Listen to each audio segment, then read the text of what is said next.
So today's little video, it's going to be a short one. Just gonna be a short one.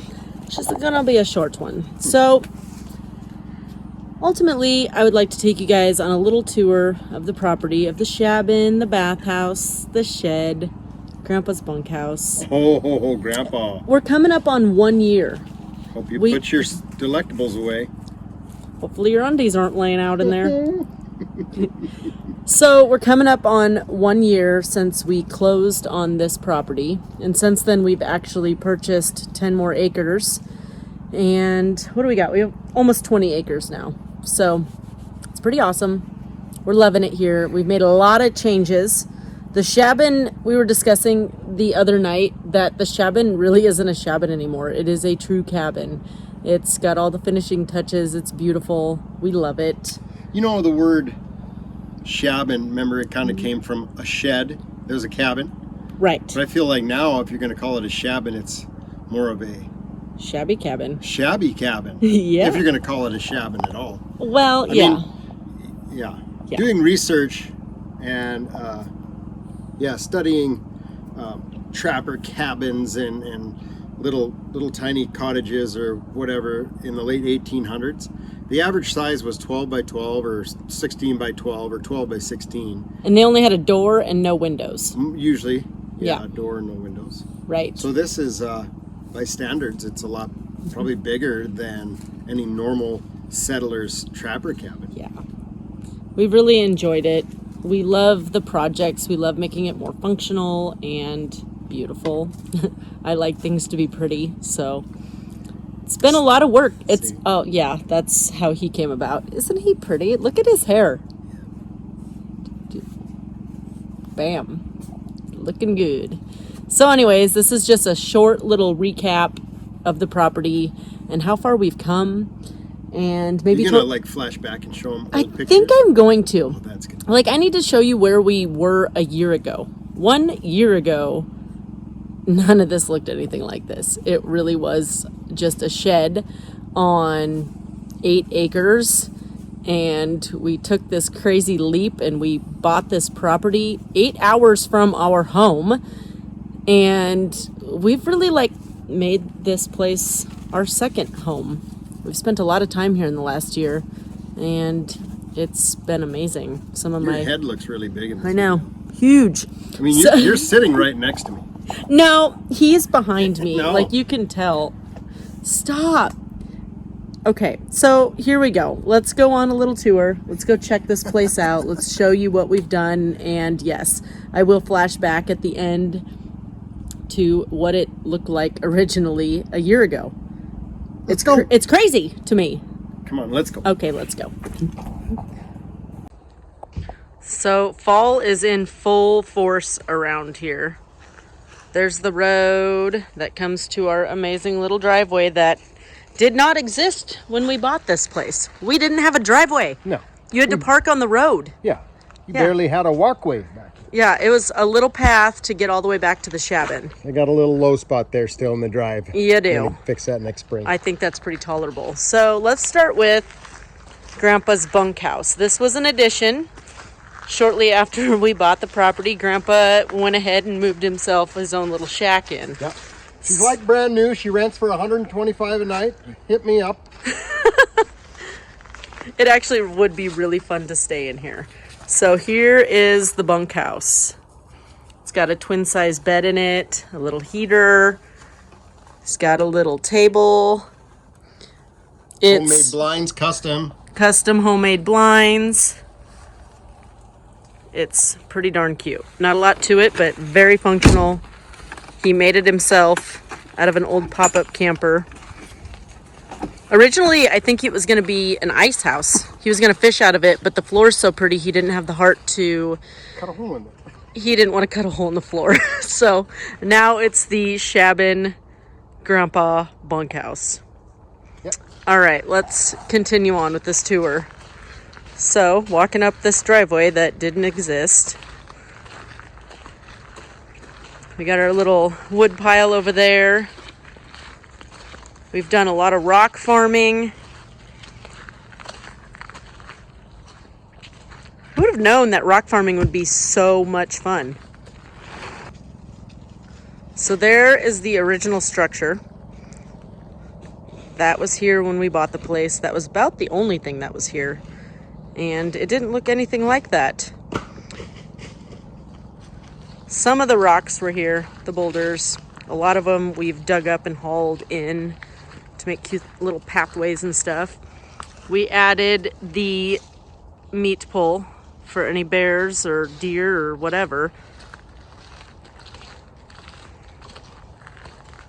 To me, the bathhouse is my favorite feature of the whole property because it just makes life a little more functional. And being clean is amazing. It's the best. It really is. Hot showers. And this is like very recent. Like we've had this place a whole year and we just, maybe 2 weeks ago, got the on-demand water heater shower system. I do have a question for all you folks out there in YouTube land. Ready? Yep. Come here. So, it seems a shame to me that I created this catch basin for all this awesome rainwater. This one fills up, dumps into this one, and this one is full too. They're both full. Showers for days. Days. I am going to take an extremely long shower, that is, tonight, because it's our last night here and we have this much water. But, you know, my question, I guess, is, do you think if I leave these open and I let these freeze over winter, will these barrels just disintegrate? Will they explode? Yeah, I mean, it's a great question. And if they do, I guess who cares? I got plenty of barrels. But I mean, it's an interesting question. We haven't decided what to do yet. If we should dump them out and flip them over for winter, or let them freeze. Then next spring we have water. I don't really know. And we'll have plenty of water in the spring anyway with the thaw. We will. I don't know. It is a really good question. We're not really sure what we're gonna do yet. But this hose will have to come out of this barrel. Yep. And then that hose will be inside. Yes. That way, in the winter when we're here, in the dead of winter, you know, we can melt snow or we can bring our own water from home and we can still have a shower inside because we'll have a 5-gallon bucket inside and it'll just suck the water from inside. Yes. This won't be functional anymore. This will just probably either be frozen or empty. Frozen or empty. Yeah. So that's the question. Should we just let them freeze and see what happens, or just empty them and flip them over for winter? And then you'll see this, right? So every time before we leave, because it's October almost, and it could freeze any night, we take this hose, shove it in one of these gallon jugs, and we winterize our water heater with RV antifreeze. Yep, every time before we leave. Because that's a big complaint on those on-demand heaters is they freeze. So that's kind of our fail-safe of hoping that doesn't happen. This was supposed to be a tour. Okay. But I did have that one question. Okay. Well, I mean, part of the tour is this is where our shower water comes from. The roof and gutter system. Okay. Let's go to the bathhouse. Isn't it beautiful and adorable? I just hung some blinds up in there today, mostly so that when we leave, I can, shut the blinds in case somebody were to come on the property, they won't be able to see in. And yeah, so here's the beautiful little floor. Just pine boards, our toilet, heater, some adorable decor. I love the pop crate shelves. Laundry basket and trash can. It really is an awesome little space, and it turned out so pretty. Like, if you were off-grid, a bathhouse is a must, I'm telling you. And our stock tank bathtub. And there's that amazing on-demand water heater. And we ended up moving the shower head to the middle because it was dripping down the hose and out of said stock tank. So that's a lot better.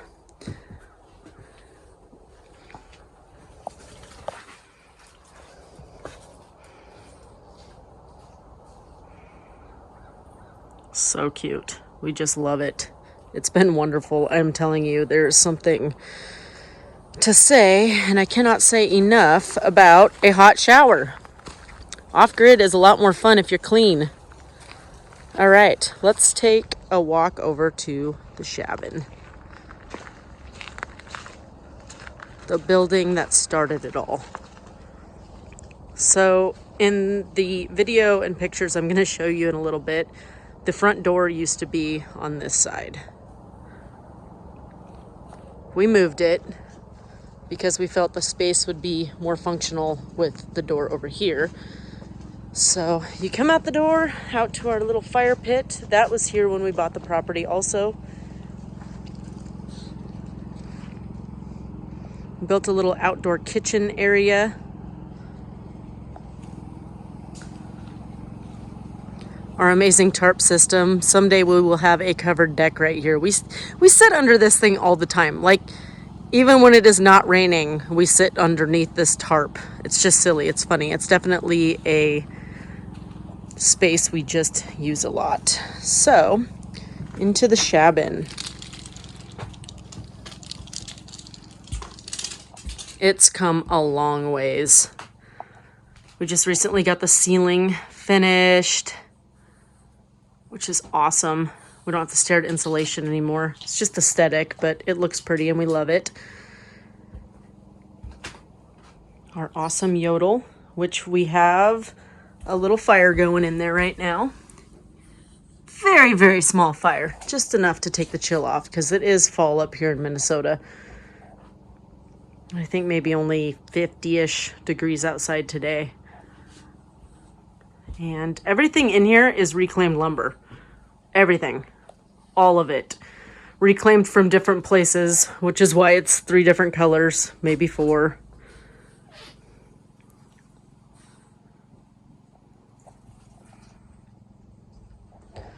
We have a queen size bed in here, which is great. I didn't think that we were going to be able to fit a queen size bed in such a small space. The Shabin is 18 feet by 12 feet, so it is very small. We got the loft for when our kids come visit, or anybody for that matter. And this is what I call the old bathroom, or the nighttime bathroom. But ultimately, it's a glorified closet anymore and a catch-all, which is awesome. You know, we can close the curtain and kind of hide away our clutter.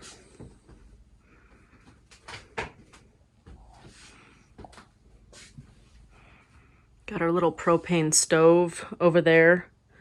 Thanks to Grandpa. That was a gift to us. As was the yodel. He actually gave us that also, which... 2 very important things for off-gridding, if you ask me. And we found these antique cupboards a while back. They were cheap. I think we paid $25 a piece. I don't remember. They were really cheap, and I thought, what better place to store our clothes instead of living out of bags?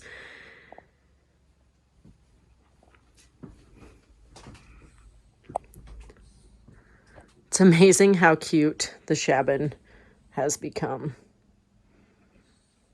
And this floor we're walking on is one of the very first things we did when we got here. That weekend we closed. All right, on to the outside. Again, lots more boulder farming. We have dug up a lot of rocks and boulders, and I will probably continue to do that for years to come and just keep making little pathways and borders. We have a trail cut back through there to get across the road to our other 10 acres. And something else pretty important to this little off-grid life we have going on is this little shed. We store a lot of stuff in there. And our solar panels, those mostly, I think they could power a lot more, but we just have some lights hooked up to them for, you know, middle of the night or whatever. So it's just kind of convenient to not always have to have the generator going. And the generator is awesome. You know, when we bought this place, it was one of my biggest concerns was, where are we going to go to the bathroom and electricity? And now that we're doing it and we've done it for a year, neither of those 2 things bother me at all. This generator does great. just more catch-all stuff. It's funny the things you acquire out here. But the shed is definitely a wonderful thing to have.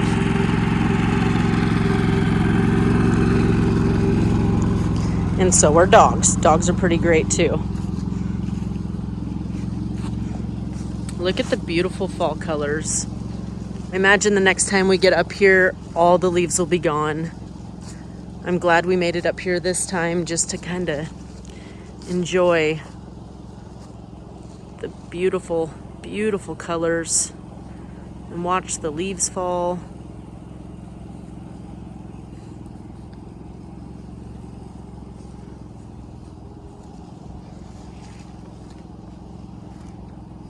It's been a really fun adventure, and I look forward to enjoying this place for years to come. We're so fortunate to have this opportunity. And maybe someday when Jason and I retire, maybe we'll live here. It's definitely not out of the question.